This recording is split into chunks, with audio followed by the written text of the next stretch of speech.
नमस्कार, मैं हूं सुनील बॉबी और आप इस समय देख रहे हैं मगध संवाद के खास कार्यक्रम बिहार समाचार। बिहार समाचार में बिहार की पहली और बड़ी खबर। समाज सुधार अभियान में बिहार के मुख्यमंत्री नीतीश कुमार ने गोपालगंज में कहा, शराबबंदी में शराब पिएंगे तो लोग मरेंगे ही।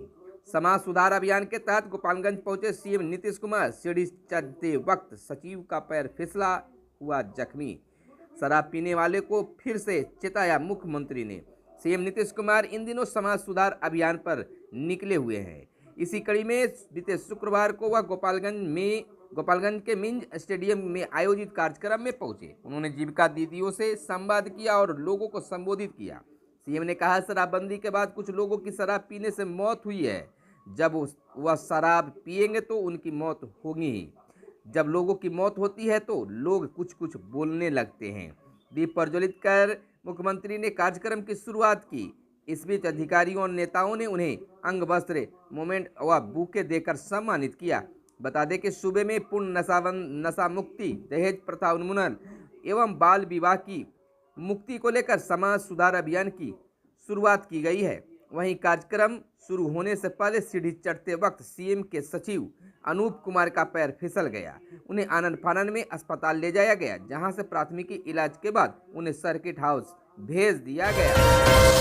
गोपालगंज में समाज सुधार यात्रा कार्यक्रम में मुख्यमंत्री ने कई जीविका समूहों को करोड़ों रुपए का चेक भी दिया। उन्होंने कहा, शराबबंदी का अभियान जारी रहेगा। जीविका दीदियों की भूमिका इस अभियान में काफी महत्वपूर्ण है, क्योंकि महिलाओं की मांग पर ही शराबबंदी की थी।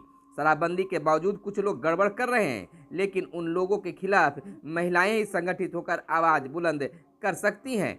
उन्होंने कहा कि समाज में नशा मुक्ति, दहेज प्रथा उन्मूलन और बाल विवाह से मुक्ति के लिए अभियान की शुरुआत की गई है। यात्रा तो समाज सुधार अभियान का एक अंश है। यह समाज सुधार अभियान लगातार चलता रहेगा। हर शहर, गांव और कस्बा में समाज सुधार अभियान जारी रहेगा। शराबबंदी को लेकर विरोधियों के समीक्षा करने वाले बयान पर मुख्यमंत्री ने कहा कि कुछ लोगों को बोलने की आदत होती है, लेकिन शराबबंदी का समर्थन राज्य के अधिकतर लोगों ने किया है।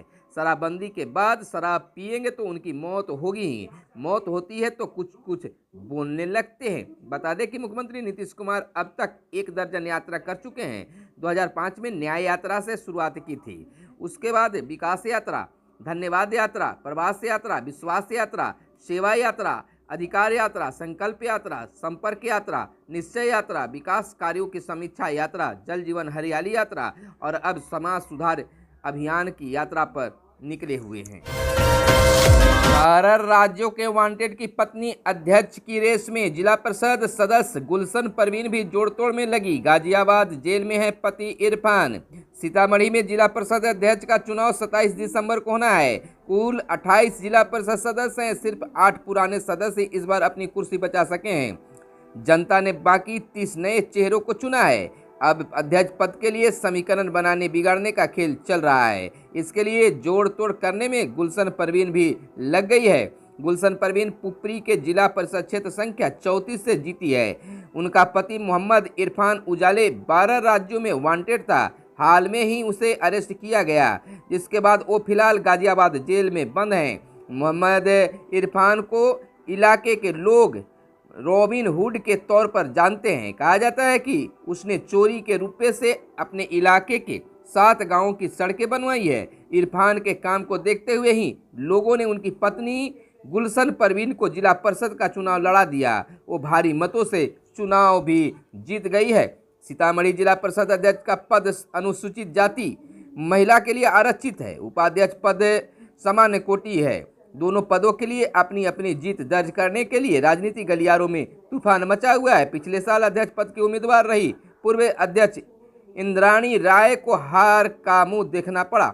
इस बार वह इस कुर्सी के लिए दावेदारी नहीं दिखा सकती है, लेकिन निवर्तमान जिला परिषद अध्यक्ष उमा देवी अपनी कुर्सी बचाने में काफी जोर शोर से लगी है। इन सबके बीच कई नए चेहरे भी सामने आ रहे हैं।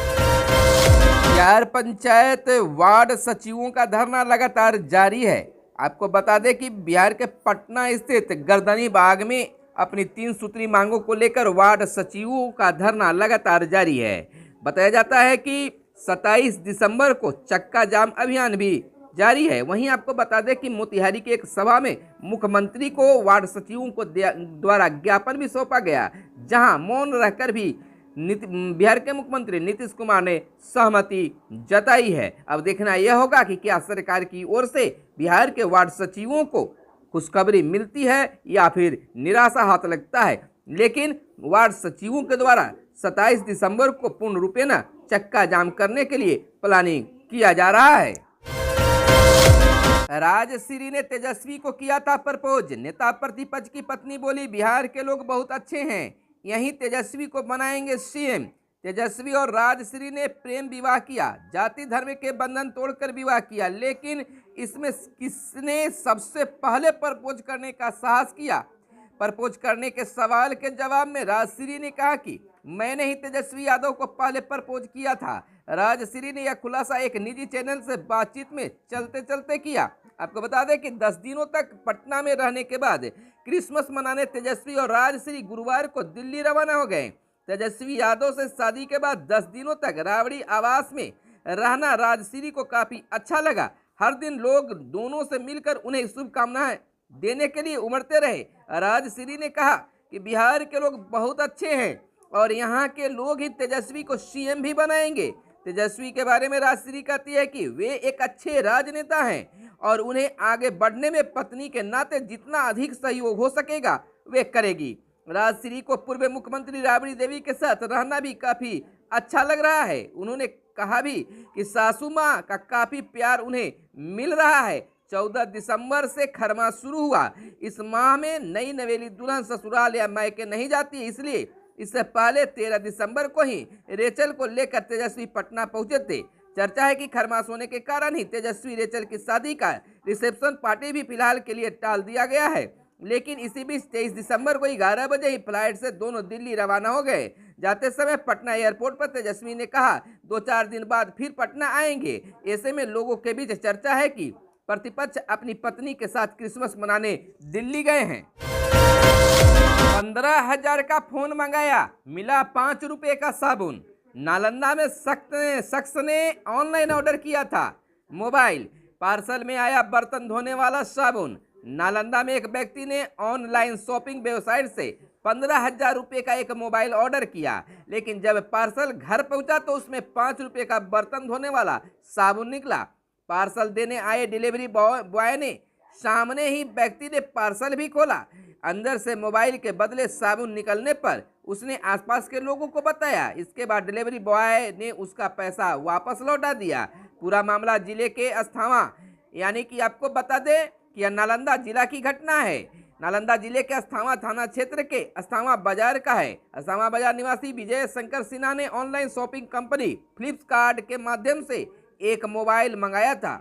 इसकी डिलीवरी गुरुवार को दी गई। उपभोक्ता विजय ने बताया, जैसे ही पार्सल का पैकेट खोला अंदर मोबाइल का डिब्बा था, लेकिन मोबाइल की जगह बर्तन धोने का साबुन था। इसका वीडियो भी बनाया गया। उन्होंने बताया कि 18 दिसंबर को फ्लिपकार्ट से रेडमी कंपनी का 10X मॉडल मोबाइल बुक करवाया था। इसकी कीमत 15,690 रुपये थी। साबुन मिलने की सूचना डिलीवरी बॉय को दी। इसके बाद उसने मोबाइल के लिए दिए गए 15,690 रुपये वापस कर दिए।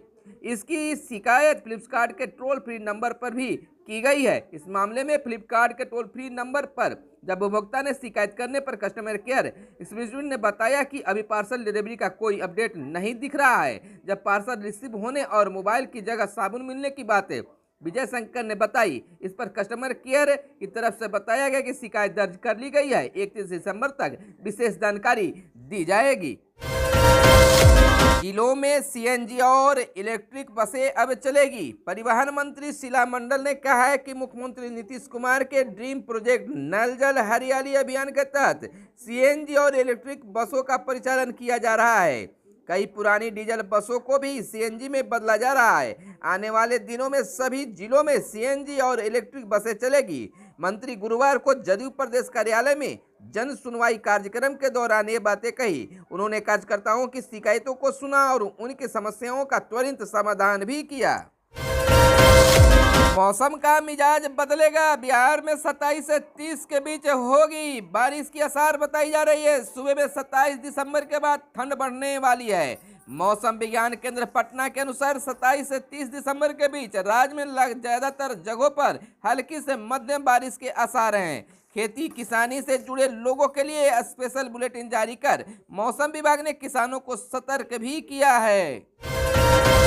पोर्टल पर अब मिलेगी धार्मिक स्थलों की जानकारी। बिहार सरकार के गन्ना उद्योग एवं विधि विभाग के मंत्री प्रमोद कुमार ने कहा कि बिहार के धार्मिक स्थलों के संबंध में पोर्टल बनाया जाएगा। इससे देश के लोगों को बिहार के धार्मिक स्थलों के संबंध में पूरी जानकारी मिलेगी। भाजपा मुख्यालय में आयोजित सहयोग कार्यक्रम के दौरान मंत्री ने कहा कि मठ मंदिरों की जमीन मठ मंदिर के आराध्य देव के नाम पर ही होगी। बिहार सरकार मठ मंदिर की जमीन एवं उनकी संपत्ति को आराध्य देव के नाम पर करने के लिए प्रयासरत है। खबरों में आज बस इतना ही। यह वीडियो आपको कैसा लगा जरूर बताइएगा। फिर मिलते हैं अगले दिन बिहार समाचार में। तब तक के लिए दीजिए हमें इजाजत। धन्यवाद। जय हिंद, जय भारत, वंदे मातरम।